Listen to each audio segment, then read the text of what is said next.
오늘 밤 내 수청을 들면 죽은 내 서방도 누리지 못한 호강을 평생 누리게 해주겠다.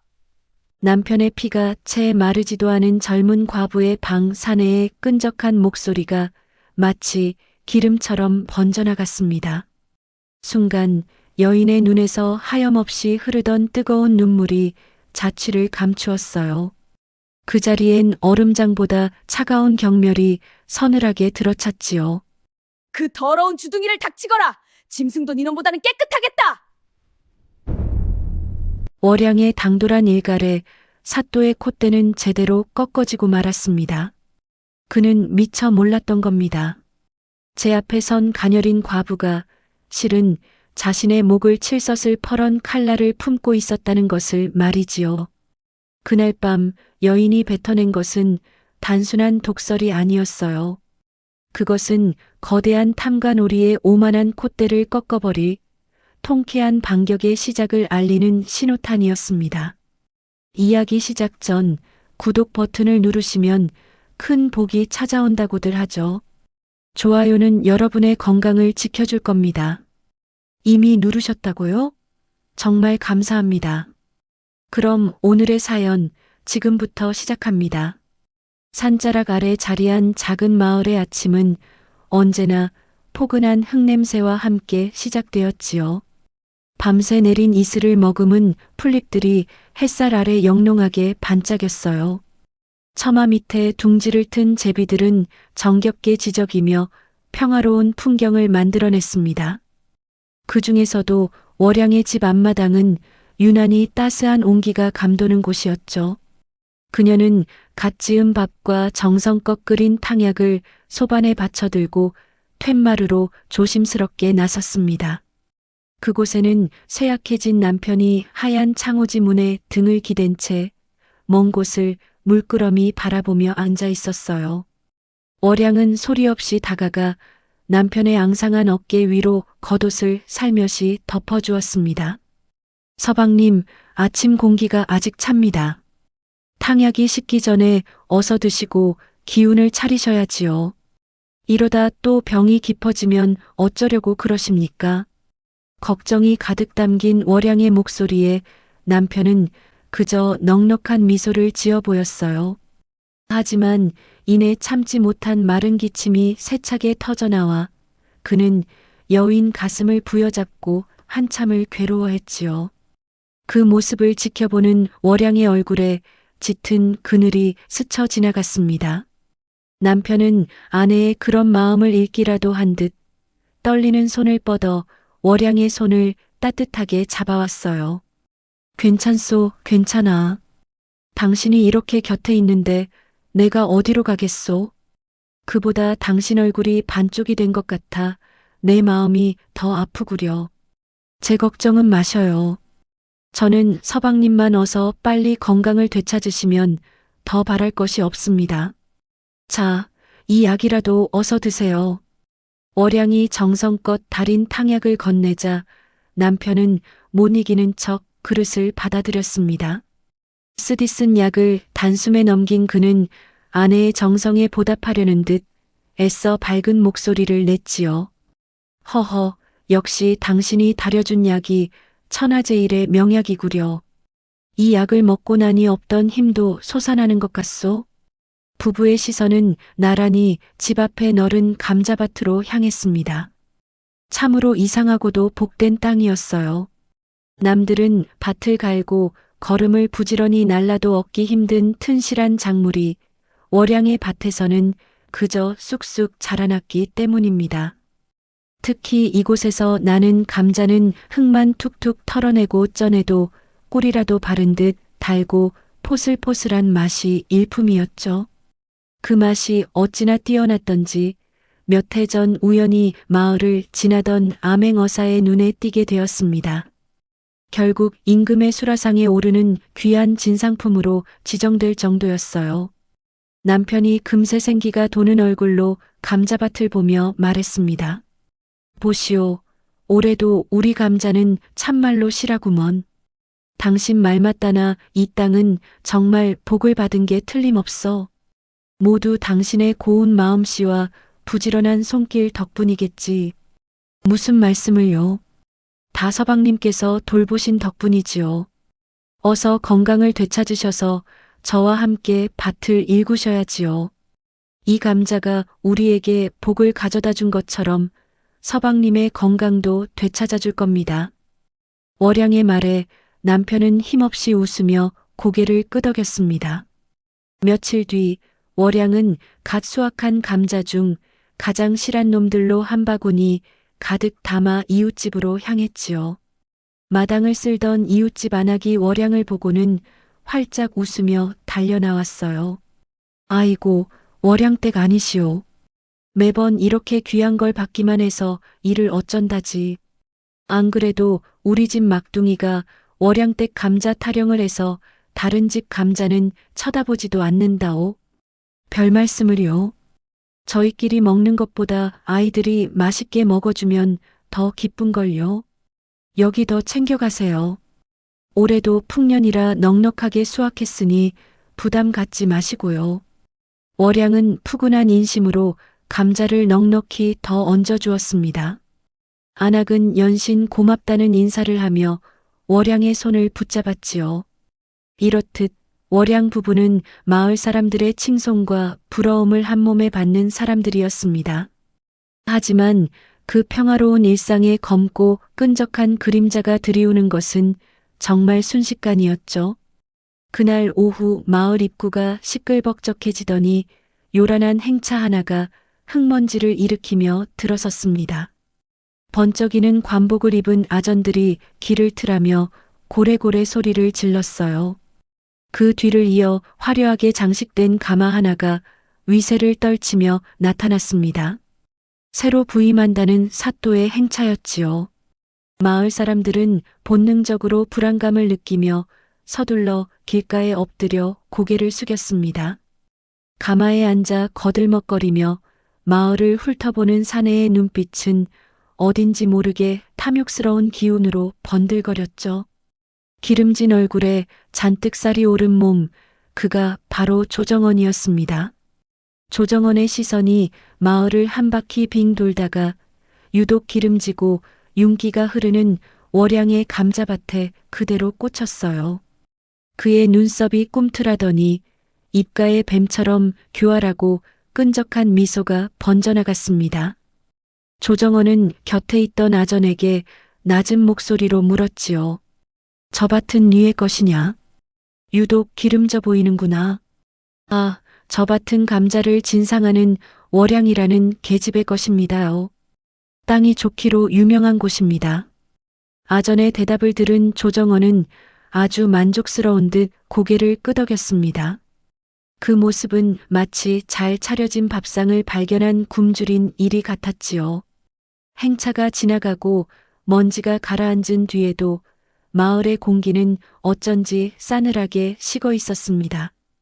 평화롭기만 하던 마을에 불어오기 시작한 불길한 바람을 아직은 아무도 제대로 눈치채지 못하고 있었어요. 새 사또 조정원이 부임한 지 불과 며칠 지나지 않았습니다. 평화롭기만 하던 월양의 집 대문이 쿵 하는 굉음과 함께 부서질 듯 열렸지요. 관아의 아전 2명이 쇠몽둥이를 어깨에 짊어진 채 험악한 얼굴로 마당에 들어섰습니다. 그들의 거친 발걸음에 놀란 닭들이 푸드덕거리며 날아올랐고 툇마루에서 힘겹게 숨을 몰아쉬던 남편의 얼굴이 굳어졌어요. 밭에서 김을 매던 월양이 놀라 달려나왔고 아전들은 그런 부부를 벌레 보듯 위아래로 훑어보았습니다. 끊임없이 터져나오는 기침을 손으로 막던 남편이 벽을 짚고 겨우 몸을 일으키며 물었죠. 관아에서 무슨 일로 이리 소란을 피우시오? 저희 부부가 무슨 죄라도 지었단 말이오? 아전 중 하나가 누런이를 드러내며 코웃음을 쳤습니다. 그는 남편을 향해 몽둥이 끝을 겨누며 비아냥거렸지요. 그의 눈에는 노골적인 경멸과 약한 자를 향한 잔인함이 가득 담겨 있었습니다.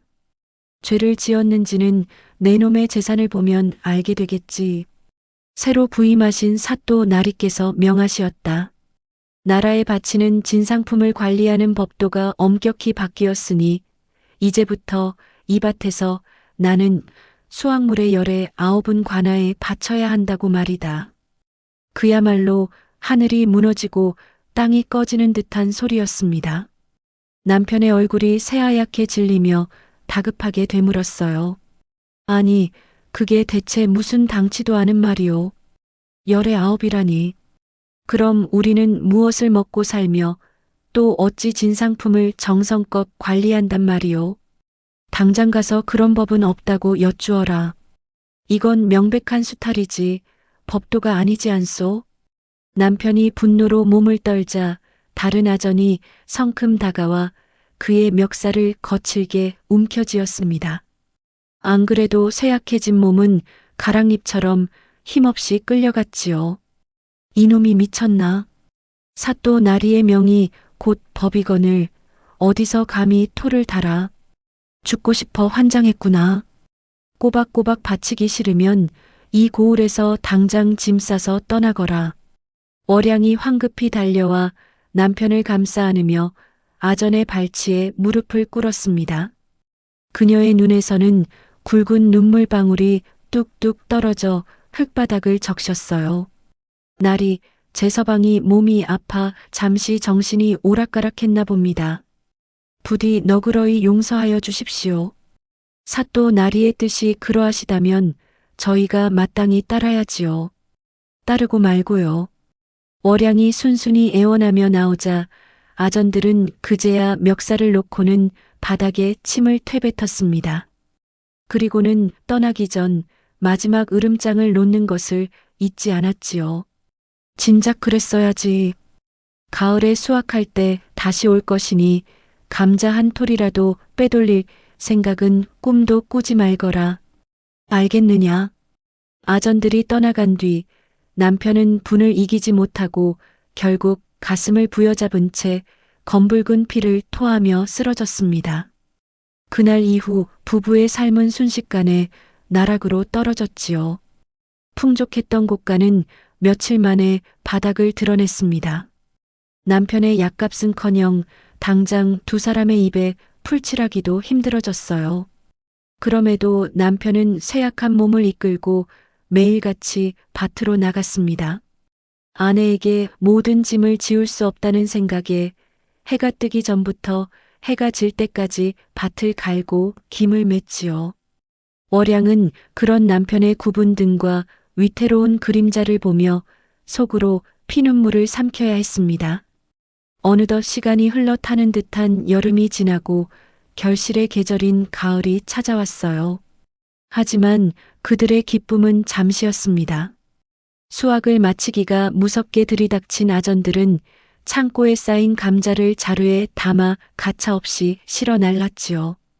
월양이 눈물로 호소하며 겨우내 먹을 식량만이라도 남겨달라고 애원했지만 돌아온 것은 차가운 쇠몽둥이 소리뿐이었습니다.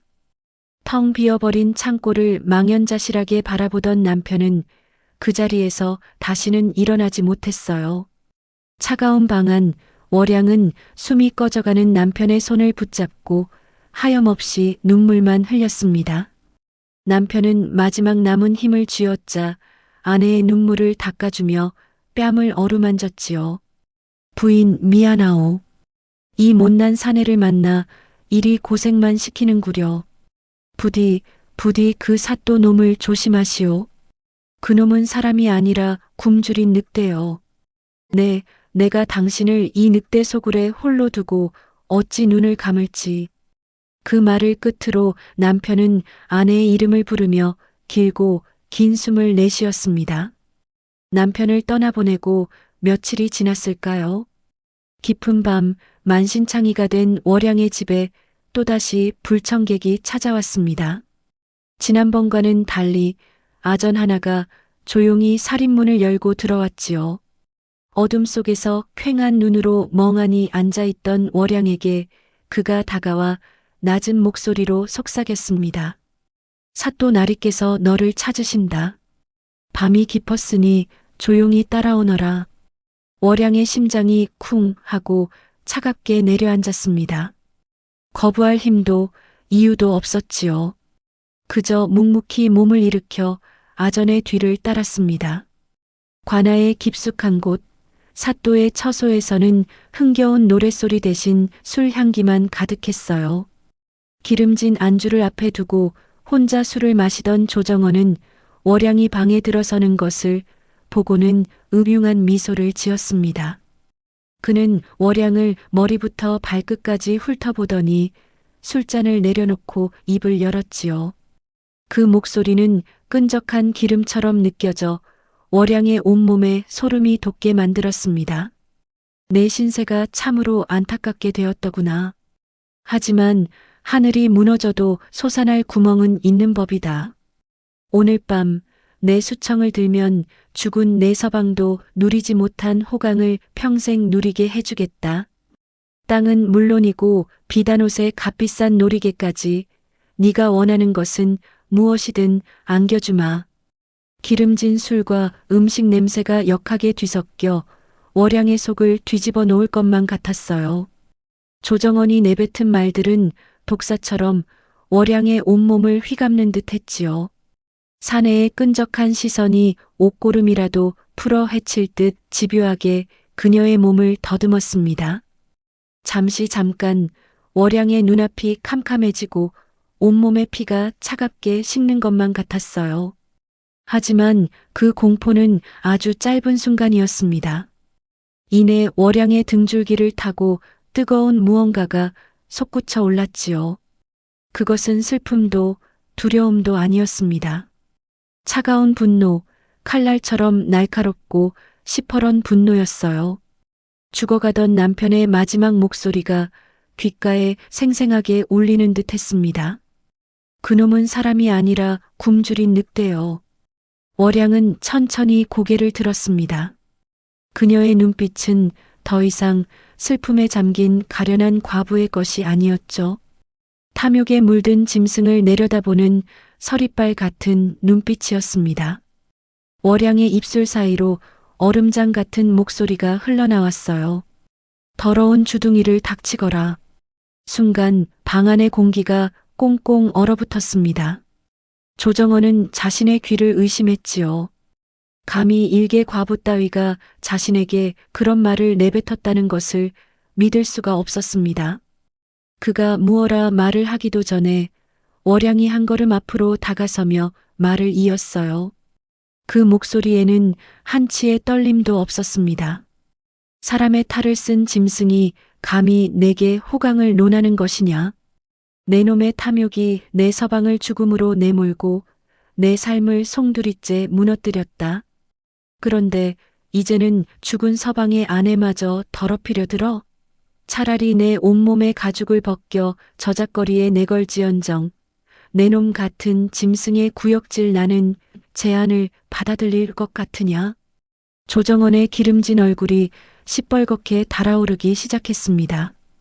그의 눈에 가득했던 음흉한 욕정은 순식간에 시퍼런 분노와 참을 수 없는 모욕감으로 바뀌었지요. 천하에 다시 없을 미색을 품에 안을 생각에 들떠 있었는데 감히 계집 따위가 자신을 짐승 취급하며 가르치려 들다니요. 그는 자리를 박차고 일어나 상을 발로 걷어찼습니다. 요란한 소리와 함께 술병과 그릇들이 사방으로 나뒹굴었어요. 이 천한 것이 미쳤구나. 내년이 지금 누구 앞에서 그따위 말을 짓거리는 것이냐. 내가 당장 내년의 주리를 틀고 사지를 찢어 죽여도 시원찮을 판에 마지막 자비를 베풀었거늘 감히 내 얼굴에 똥을 칠해? 좋다. 아주 잘 만났다. 내 너를 살려달라 애원할 때까지, 아니 죽여달라 빌 때까지 철저하게 짓밟아주마. 조정원은 방문을 향해 버럭 소리를 질렀습니다. 그게 아무도 없느냐? 당장 이 미친 계집을 끌어내라. 아전들이 허둥지둥 달려와 월양의 양팔을 거칠게 붙들었습니다. 하지만 월양은 끌려나가는 순간까지도 조정원에게서 눈을 떼지 않았지요. 그 눈빛은 오히려 한없이 가엾은 것을 바라보는 듯한 깊은 경멸을 담고 있었습니다. 다음 날 아침이 밝았어요. 밤새 뜬 눈으로 지새운 월양은 자리에서 일어나 소복으로 갈아입었습니다. 그녀는 밭으로 가지 않았습니다. 대신 아지같이 만개가 채 거치지 않은 관아의 정문을 향해 똑바로 걸어갔지요. 관아의 문이 열리고 아전들과 백성들이 드나들기 시작할 무렵이었습니다. 월양은 관아의 가장 높은 계단 위에 올라서서 온몸에 힘을 다해 하늘을 향해 소리쳤어요. 그것은 단순한 외침이 아니었습니다. 한 맺힌 여인의 피 맺힌 절규였지요.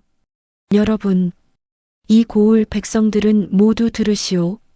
저 관아에 앉아 있는 자는 백성의 어버이가 아니라 우리들의 고열을 빨아먹는 흡혈귀요, 굶주린 늑대입니다. 그녀의 목소리는 낭낭하고 힘이 넘쳐 아침의 정적을 깨고 순식간에 사방으로 퍼져나갔습니다. 지나가던 사람들의 발걸음이 일제히 멈추었고 모두의 시선이 월양에게로 쏠렸어요. 월양은 잠시 숨을 고르더니 조정원의 죄상을 하나하나 또렷하게 외치기 시작했습니다. 저자는 나라의 법도를 어기고 부당한 세금으로 백성의 재산을 빼앗았습니다. 그 탐욕 때문에 제서방은 피를 토하며 죽어갔습니다. 그것도 모자라 남편 잃은 힘없는 과부를 밤중에 불러내어 정절을 바치라 겁박했습니다. 여러분, 이것이 나라의 녹을 먹는 관리가 할 짓입니까? 이런 자가 어찌 감히 우리를 다스리고 심판한단 말입니까? 군중들이 웅성거리기 시작했습니다. 소식을 듣고 달려나온 조정원은 관아 문 앞에 서서 자신의 죄를 낱낱이 고하는 월양을 보고는 얼굴이 흙빛으로 변했죠. 그는 미친 사람처럼 손가락질을 하며 고함을 질렀습니다. 저 미친 계집의 입을 당장 막아라. 저것이 관아를 능멸하고 민심을 선동하고 있다. 당장 잡아들여 저 주둥아리를 찢어놓고 옥에 쳐넣어라. 어서. 아전들이 득달같이 달려들어 월양을 포박했습니다. 월양은 조금도 저항하지 않았어요. 그저 짐승처럼 날뛰는 조정원을 향해 마지막까지 경멸의 눈빛을 거두지 않았을 뿐입니다. 그녀가 차가운 감옥으로 끌려 들어간 뒤에도 월양의 피 맺힌 외침은 사람들의 귓가에 생생하게 남아 한참이나 맴돌았지요. 같은 시각 월양의 고을에서 수백 리 떨어진 한양의 궁궐은 평온해 보였습니다. 하지만 그 안에서는 작은 소동이 일고 있었지요. 소동의 시작은 바로 임금이었습니다. 나라의 온갖 귀한 음식이 모두 모이는 수라상 앞에서 왕의 얼굴에는 며칠째 수심이 가득했어요. 수라간을 총괄하는 상선이 조심스럽게 다가와 왕의 안색을 살피며 물었습니다. 전하, 며칠째 수라를 거의 들지 않으셨습니다. 혹 상에 오른 음식 중에 마음에 들지 않는 것이라도 있으시옵니까? 소인의 불찰이옵니다. 왕은 가볍게 손을 저어 상선을 물렸습니다. 그리고는 젓가락으로 상 한쪽에 놓인 감자 조림을 가리켰지요. 아니다. 내 탓이 아니다. 허나 저 감자는 어찌 된 것이냐? 예전에 진상되던 그 감자가 맞는 것이냐? 맛이 예전과 같지 않을 뿐더러 식감도 푸석하여 도무지 씹을 수가 없구나. 왕의 말에 상선은 식은땀을 흘리며 고개를 조아렸습니다. 사실 그 문제로 수라간 역시 며칠째 골머리를 앓고 있던 참이었어요. 송구하옵니다, 전하. 사실 그 감자는 예전에 올라오던 그 고을의 것이 아니옵니다. 그 감자를 진상하던 곳에서 한동안 소식이 끊겨 부득이하게 다른 고을의 것을 올렸사옵니다. 소식이 끊겨? 그게 무슨 말이냐? 해마다 때가 되면 어김없이 올라오던 진상품이 아니더냐? 무슨 일이라도 생긴 것인가? 왕의 목소리가 조금 날카로워졌습니다. 상선은 더욱 깊이 고개를 숙이며 아뢰었지요. 소인들이 알아본 바로는 그 고을에 새로 부임한 사또가 무리한 세금을 거두어 들이는 바람에 감자를 키우던 부부에게 큰 우환이 생겼다고 하옵니다. 또한 그 사또의 성정이 포악하여 백성들의 원성이 자자하다는 흉흉한 소문도 들려오고 있사옵니다. 왕의 미간이 깊게 패였습니다. 그는 젓가락을 소리나게 내려놓고 상선을 똑바로 바라보았지요. 단순히 좋아하던 음식을 먹지 못하게 된 것에 대한 투정이 아니었습니다. 진상품 하나가 끊긴 것 뒤에 숨겨진 백성의 고통과 관리의 부패를 직감한 것이죠. 왕의 눈빛이 서늘하게 빛났습니다. 사또의 탐욕 때문에 백성이 고통받고 그로 인해 수라상의 진상품까지 끊겨 이것이 어찌 작은 일이겠느냐. 당장 의금부 도사를 들라하라. 왕의 엄한 목소리에 궁궐이 바쁘게 움직이기 시작했습니다. 잠시 후 건장한 체격의 사내가 어전에 들어와 부복했지요. 그는 바로 왕이 가장 신이 많은 암행어사 강민준이었습니다. 왕은 다른 신하들을 모두 물리고 강민준에게 낮은 목소리로 명을 내렸어요. 강민준, 내게 은밀히 맡길 임무가 있다. 지금 당장 모든 것을 멈추고 남쪽의 그 고을로 떠나거라. 내 신분을 철저히 숨긴 채 그곳에서 벌어지고 있는 모든 일들을 샅샅이 파헤쳐 내게 보고해야 한다. 왕은 잠시 말을 멈추고 창밖을 바라보았습니다. 창밖의 하늘은 더없이 맑고 푸르렀지만 왕의 마음은 무겁기만 했지요. 진상품 감자가 사라진 연유를 밝히는 것은 시작에 불과하다. 새로운 사또가 정녕 백성을 괴롭히는 탐관오리인지 그로 인해 억울하게 고통받는 백성은 없는지 내 눈으로 직접 보고 귀로 직접 듣고 그 진실을 내게 가져오너라. 만약 그 소문이 모두 사실이라면 내 친히 그 죄를 엄중히 물을 것이다. 강민준은 왕의 명을 받들어 아무 말 없이 깊게 고개를 숙였습니다. 그의 눈에는 왕에 대한 충성심과 불의를 향한 분노가 함께 이글거리고 있었죠. 그날 밤 강민준은 허름한 행상 차림으로 변복하고는 조용히 한양을 빠져나왔습니다. 그의 목적지는 오직 한 곳, 월양이 모진 고문을 받으며 신음하고 있는 남쪽의 작은 고을이었어요. 왕의 특명을 받은 암행어사가 자신들을 향해 오고 있다는 사실을 조정원은 까맣게 모르고 있었습니다. 그는 그저 자신의 권위에 도전한 월양을 어찌 짓밟아 줄 것인가를 고민하며 밤늦도록 술잔만 기울이고 있었지요. 며칠 뒤 월양의 고을에 남루한 차림의 낯선 사내 하나가 들어섰습니다. 그는 바로 암행어사의 신분을 숨긴 채 떠돌이 행상으로 위장한 강민준이었지요. 그는 집신 바닥이 다 닳도록 먼 길을 걸어온 듯 피곤한 기색이 역력했습니다. 하지만 그의 눈빛만은 예리하게 살아번득이며 마을의 풍경 하나하나를 놓치지 않고 담아내고 있었어요. 마을의 분위기는 어딘지 모르게 무겁고 스산했습니다. 사람들의 얼굴에는 웃음기 대신 두려움과 근심이 가득했고 길을 오가는 이들조차 서로 눈치를 보며 조용히 발걸음을 옮길 뿐이었죠. 강민준은 곧장 마을에서 가장 큰 주막으로 향했습니다. 주막은 민심의 소리가 가장 먼저 모이는 곳이었기 때문입니다. 그는 구석진 자리에 앉아 탁배기 한 사발을 시키고는 다른 손님들의 대화에 조용히 귀를 기울였어요. 아니나 다를까 주막 안의 모든 이야기는 새로 부임한 사또 조정원과 얼마 전관아 앞에서 소란을 피우다 끌려갔다는 월양에 대한 것이었습니다. 한 노인이 혀를 차며 말했지요. 쯧쯧, 월양댁이 그리 될 줄 알았지. 아무리 사또가 잘못했다지만 계집 혼자 몸으로 어찌 당해내겠다고 그리 무모한 짓을 벌였을꼬? 지금쯤 감옥에서 뼈도 못 추리고 있을 게야. 그러자 옆에 있던 젊은 사내가 분을 사기지 못하는 듯 주먹으로 탁자를 내리쳤습니다. 그게 무슨 말씀이요? 월양댁이 뭘 잘못했단 말이요? 잘못한 놈은 백성의 것을 제 것인 양 빼앗고 그것도 모자라 남편 잃은 과부에게 수청을 들라 겁박한 조정원 그놈이지.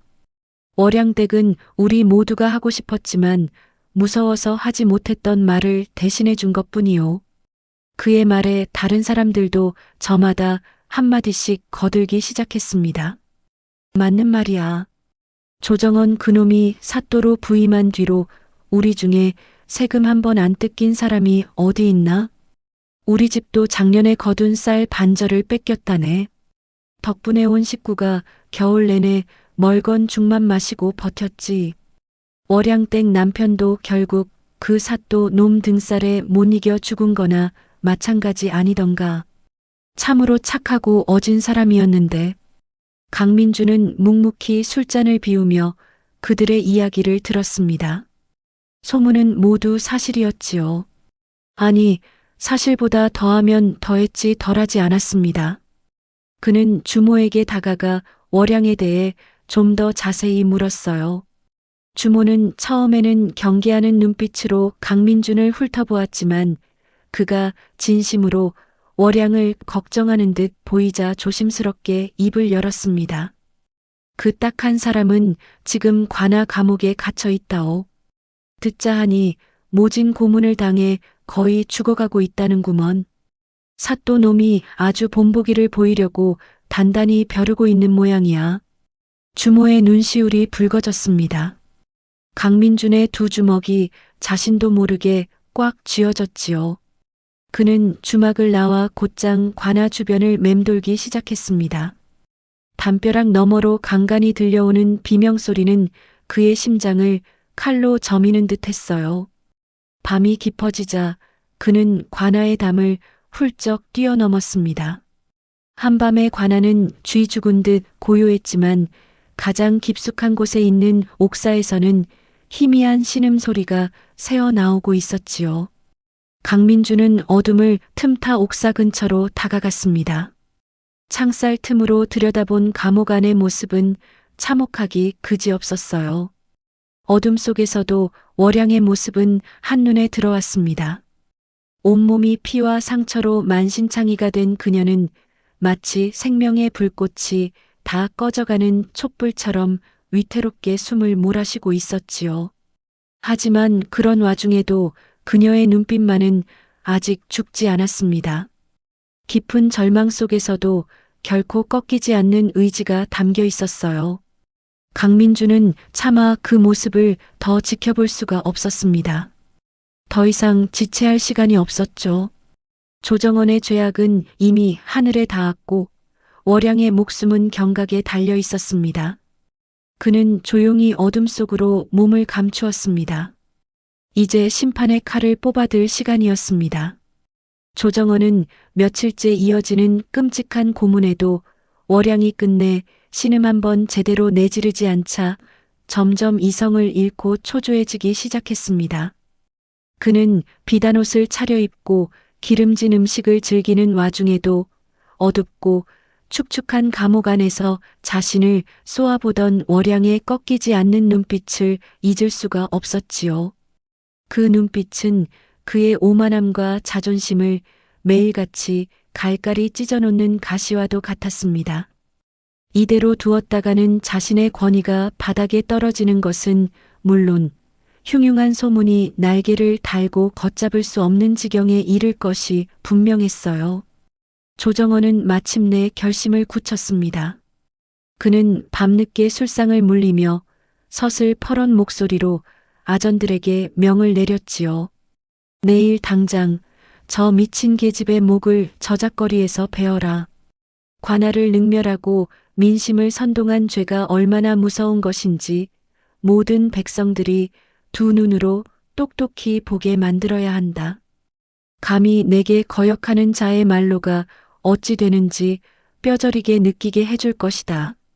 사형을 명한다는 소식은 다음 날 아침 마치 역병처럼 온 마을로 퍼져나갔습니다.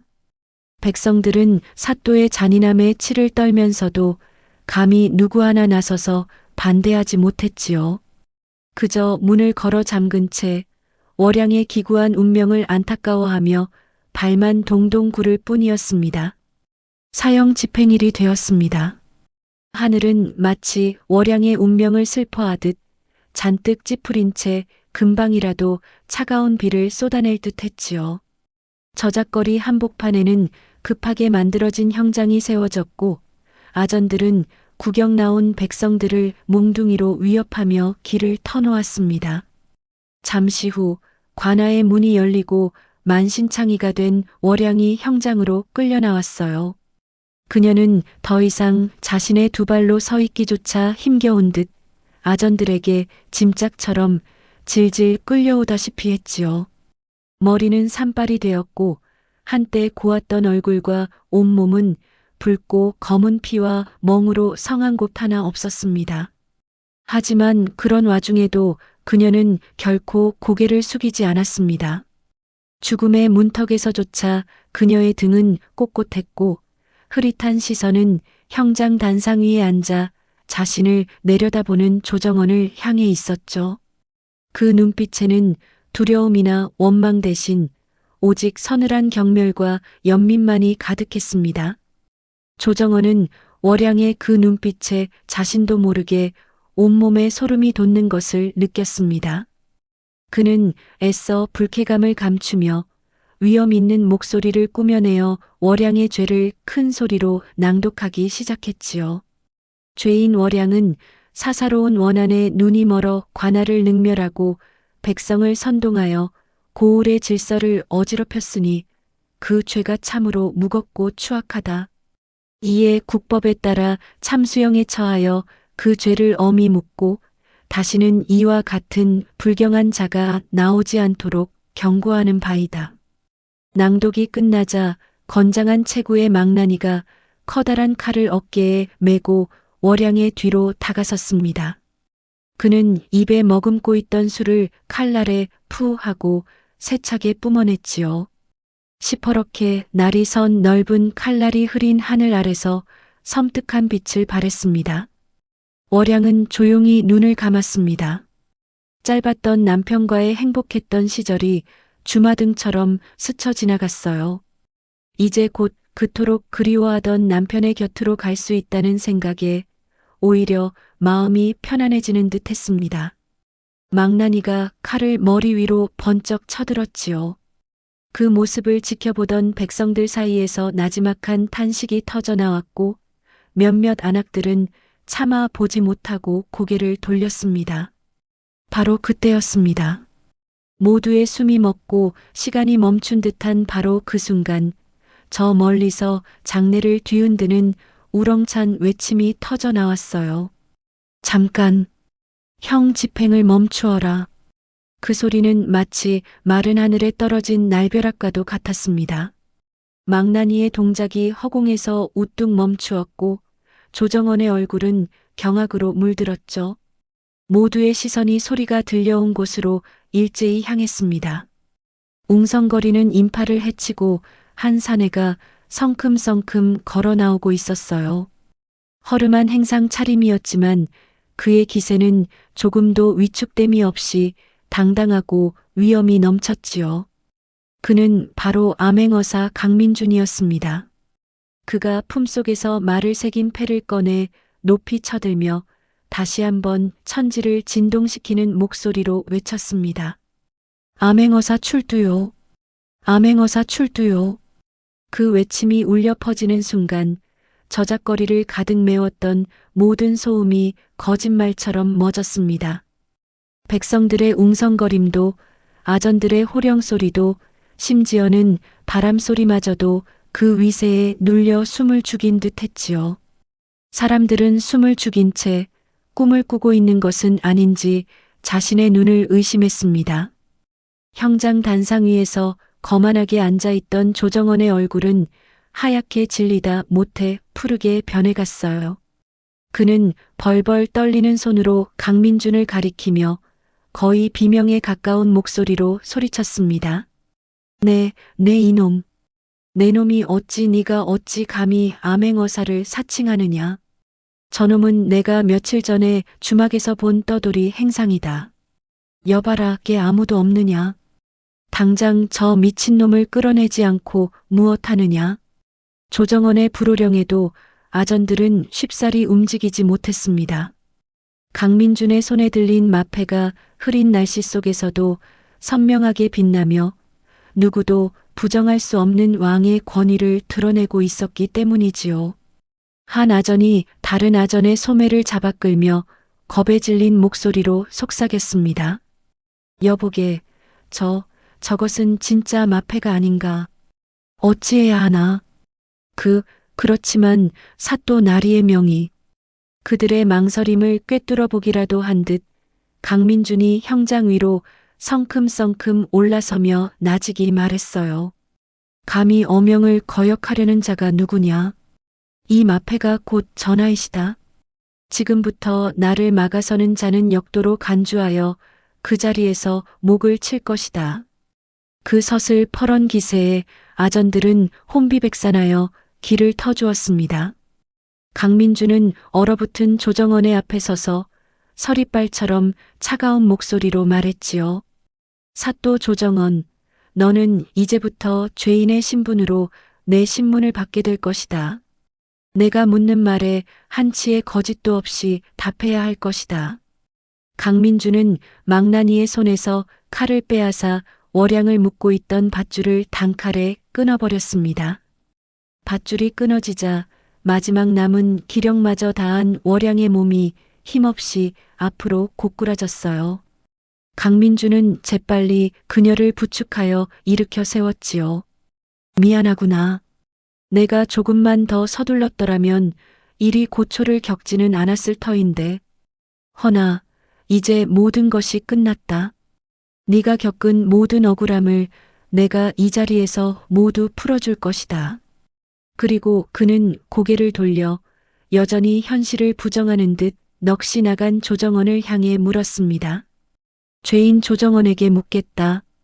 너는 나라에 진상하는 감자를 수탈하고 그로 인해 백성을 죽음으로 내몬 사실이 있느냐. 조정원은 입술을 파르르 떨며 변명하기 시작했어요. 오해이십니다. 어사나리. 그것은 진상품을 더 잘 관리하기 위한 방책이었을 뿐 결코 사사로운 욕심이 아니었사옵니다. 그러자 강민준은 백성들을 향해 소리 높여 물었습니다. 여기 모인 백성들은 들으라. 사또의 말이 사실이더냐? 너희 중에 사또의 방책 덕에 삶이 나아진 자가 단 한 명이라도 있느냐?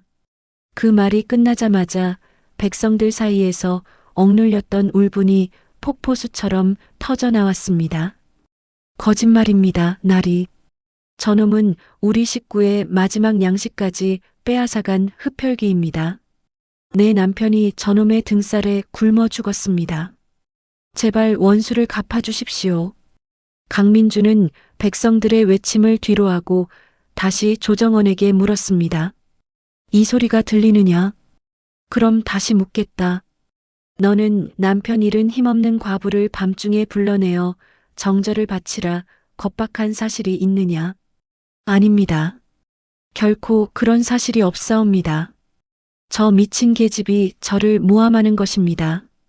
조정원이 끝까지 발뺌하자 강민준은 마지막 증인으로 월양을 지목했습니다. 월양, 내게 묻겠다. 이 자리에 있는 모든 백성들 앞에서 네가 겪은 모든 일들을 한치의 거짓도 없이 똑똑히 고하여라. 월양은 강민준의 부축을 받아 다시 한번 힘을 내어 몸을 바로 세웠습니다. 온몸이 부서질 듯 아팠지만 그녀는 마지막 남은 모든 힘을 쥐어짰지요. 거의 다 죽어가는 목소리였지만 그 어떤 외침보다도 또렷하고 힘 있는 목소리로 입을 열었습니다. 저자는 제 서방을 죽음으로 내몰았습니다. 그리고 그 피가 마르기도 전에 저를 불러 더러운 욕심을 채우려 했습니다. 월양의 한 맺힌 증언은 저작거리에 모인 모든 백성들의 눈시울을 적셨습니다. 그리고 조정원의 목에 박히는 마지막 비수가 되었지요. 강민준은 칼을 높이 들어 외쳤습니다.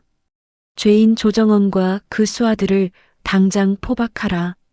저들의 재산을 모두 몰수하여 억울하게 고통받은 백성들에게 나누어 주고 죄인들은 한양으로 압송하여 국법에 따라 엄히 다스릴 것이다.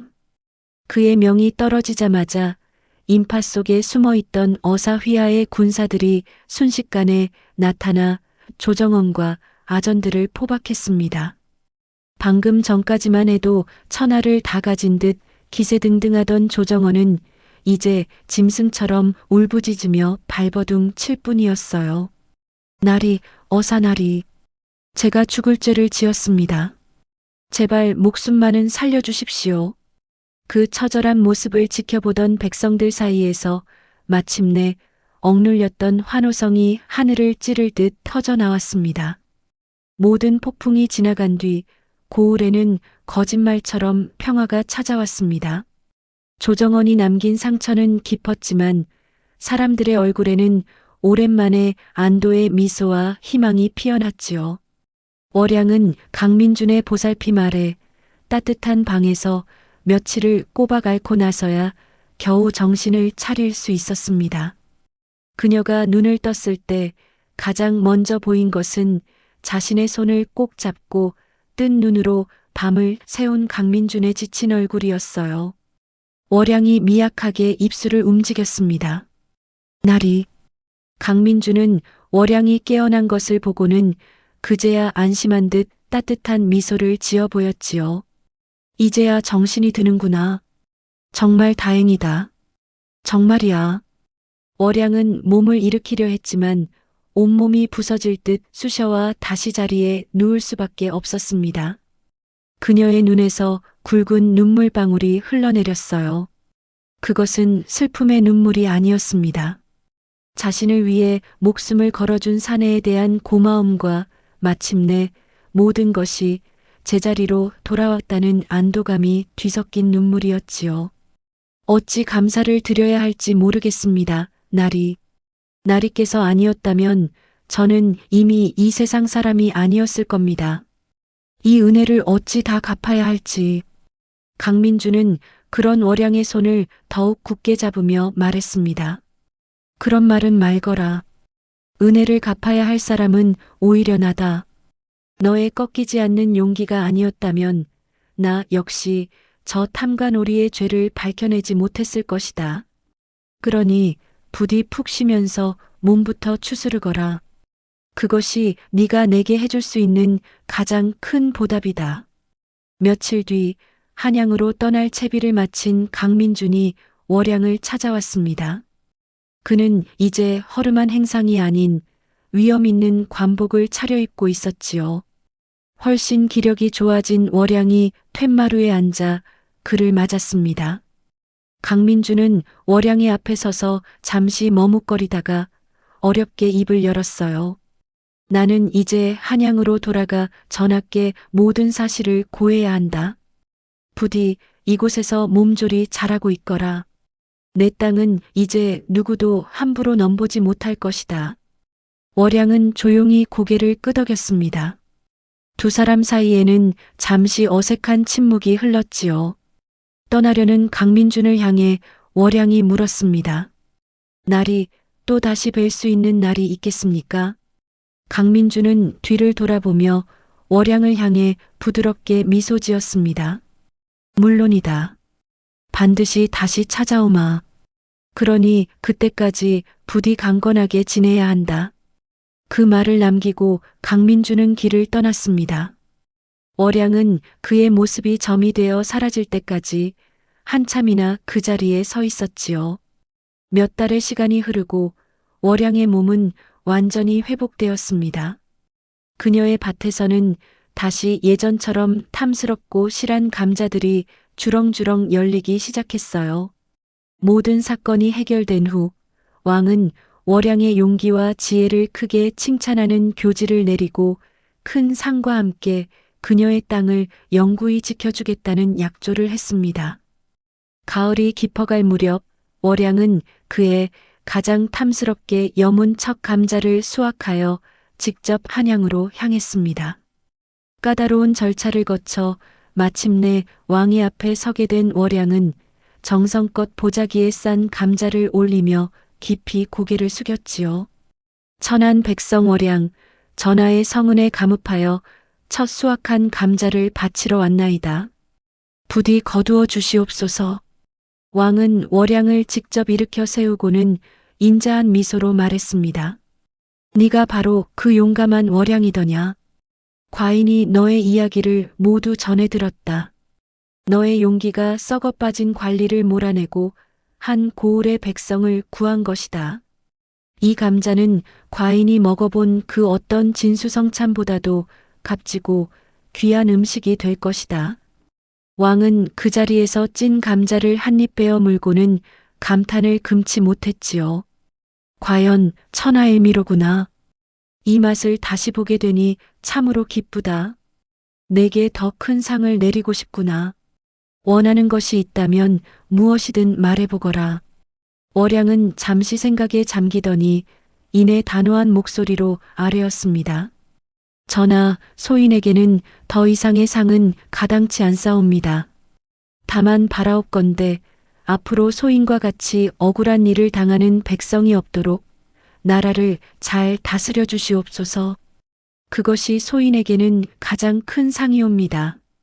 그 당찬 대답에 왕은 물론 곁에 있던 모든 신하들이 감탄했습니다. 고향으로 돌아온 월양은 다시 밭을 일구며 평화로운 일상을 되찾았지요. 그녀의 용기 있는 이야기는 왕의 감자와 함께 대대손손 전해지며 억압에 굴하지 않는 강인한 정신의 상징이 되었습니다. 어느 맑은 날 월양이 밭에서 땀 흘려 일하고 있을 때였습니다. 저 멀리서 익숙한 인형 하나가 그녀를 향해 걸어오고 있었어요. 월양은 자신도 모르게 얼굴에 환한 미소가 피어나는 것을 느끼며 그를 향해 손을 흔들었습니다. 두 사람의 재회는 가을 햇살 아래 한 폭의 그림처럼 따스하고 아름다웠습니다. 여러분, 오늘 이야기 어떠셨나요?